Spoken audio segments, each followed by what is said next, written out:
안녕하세요. 9월 26일 아침 묵상 시작하겠습니다. 오늘 말씀은 예레미야서 37장 1절에서 10절까지 말씀입니다. 1절은 마치 시드기야가 처음 등장하기라도 하듯이 그를 소개합니다. 1절을 읽겠습니다. 요시야의 아들 시드기야가 여호야김의 아들 고니야를 대신하여 왕이 되었으니 이는 바벨론 왕 느부갓네살이 그로 유다 왕 땅의 왕을 삼음이었더라. 자, 1절을 이해하기 위해서는 우리는 유다 왕국의 마지막 왕들에 대한 족보를 살펴볼 필요가 있습니다. 자, 요시야는 16대 왕으로 짧지만 강력한 종교개혁을 가져온 신앙이 있는 왕이었습니다. 그에게는 4명의 자녀가 있었습니다. 요시야가 죽자 그의 막내였던 여호아하스가 왕이 되었습니다.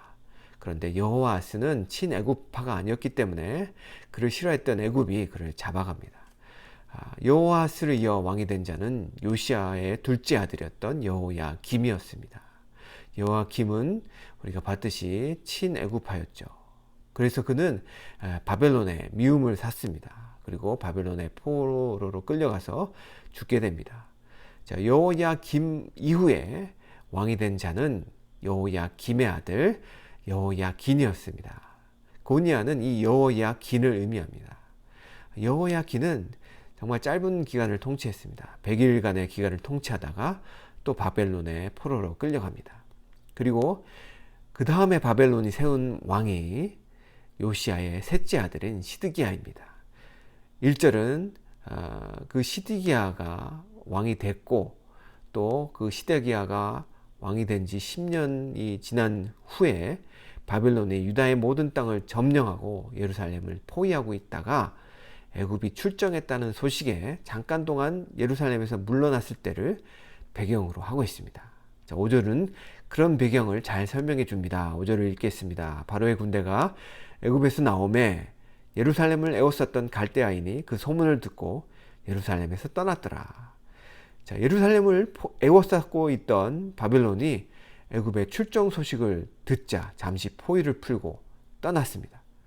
그러자 시드기야는 어떤 희망의 싹을 본 듯한 것 같습니다. 그래서 시드기야 왕은 예레미야에게 신하들을 보냅니다. 왜요?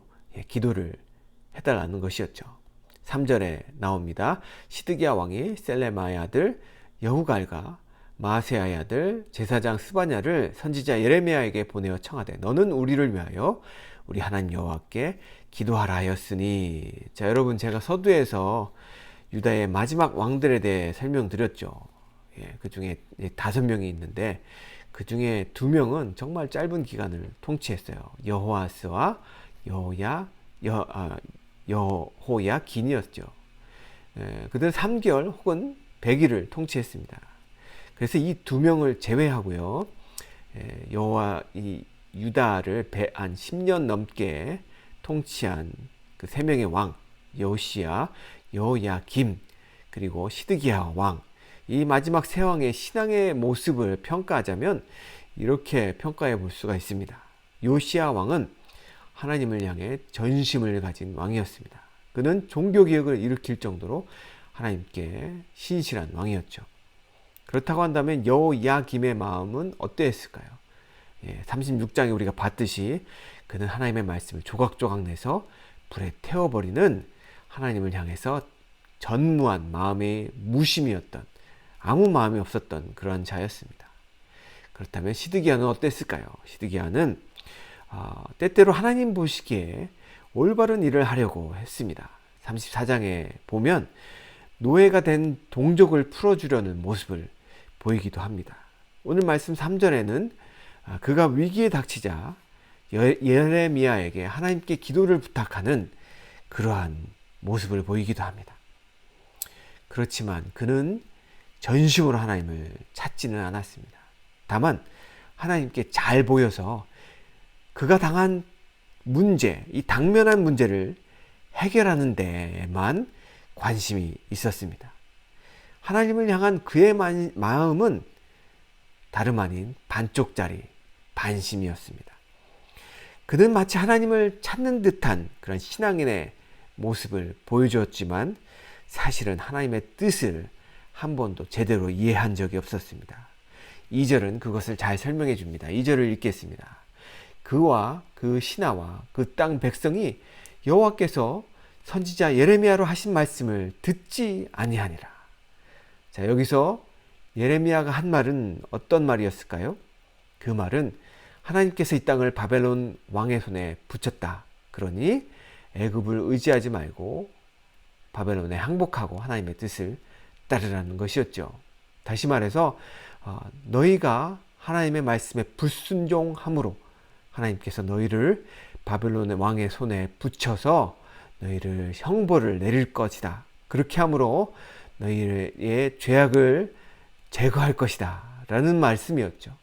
그러나 시드기야는 그 말을 한 번도 제대로 이해한 적이 없었습니다. 7절과 8절 말씀을 읽어보겠습니다. 이스라엘의 하나님 나 여호와가 이같이 말하노라.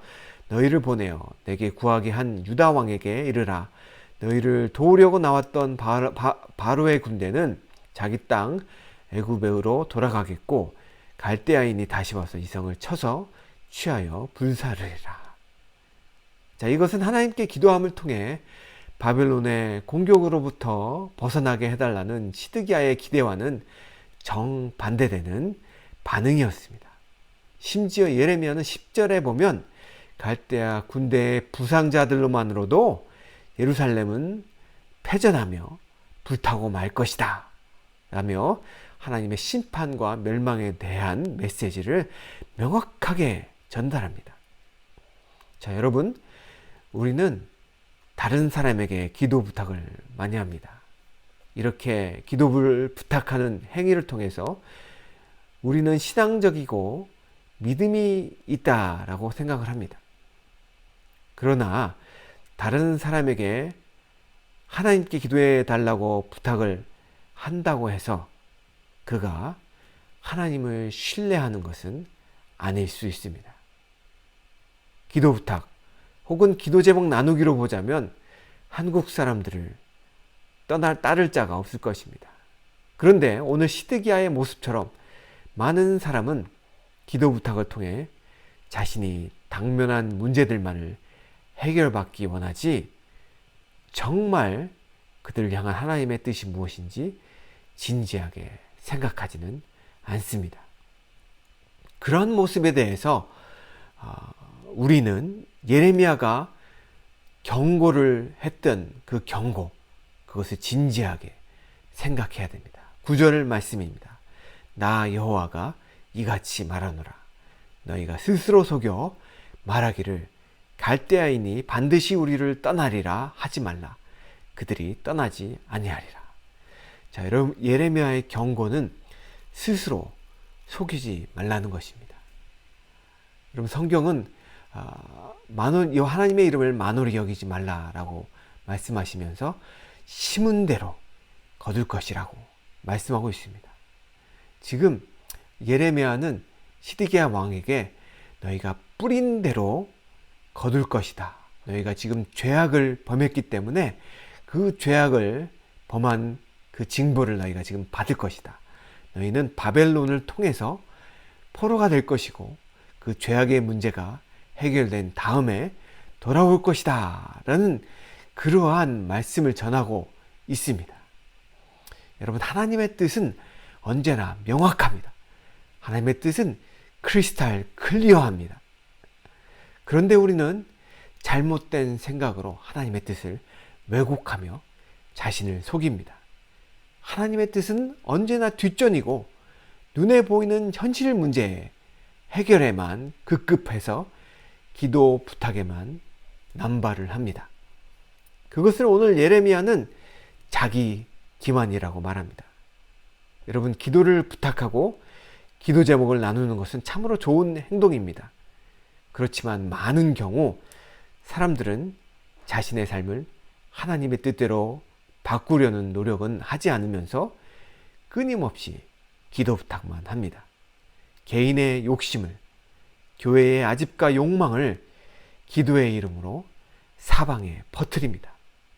자, 이렇게 하나님의 뜻은 뒷전이고 현실적인 문제만 해결받기 원하는 시드기야의 기도 부탁에 대한 예레미야의 이것이 하나님의 뜻이라고 분명하게 말하는 그의 메시지는 우리를 향한 하나님의 경고입니다. 여러분, 자기 기만은 신앙생활의 가장 큰 적입니다.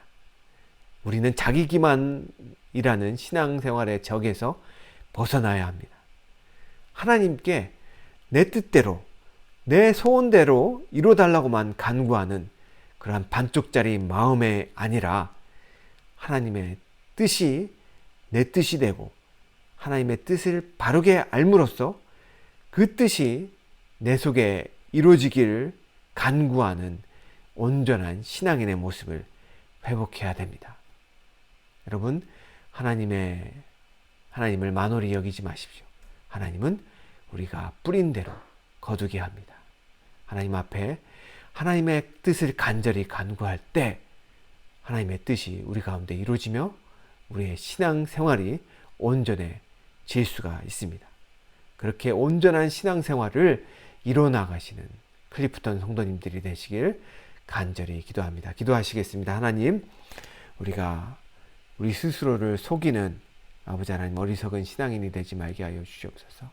하나님, 우리에게 닥쳐온 그러한 문제들만 해결하기 위해서 하나님의 뜻이 아버지 하나님 무엇인지 깨닫지 못하는 그러한 어리석은 모습을 버리게 하여 주시고, 하나님, 내 삶 가운데 하나님의 뜻이 무엇인지 온전하게 깨달아서 하나님을 전심으로 구하는 그러한 멋진 신앙인이 될 수 있도록 축복해 주시옵소서. 그래서 내 삶 가운데 온전한 하나님의 삶이 뿌려짐으로 하나님의 뜻이 온전하게 내 삶 가운데 이루어지는 그러한 복을 우리에게 허락하여 주시옵소서. 감사하며 예수님의 이름으로 기도하였습니다.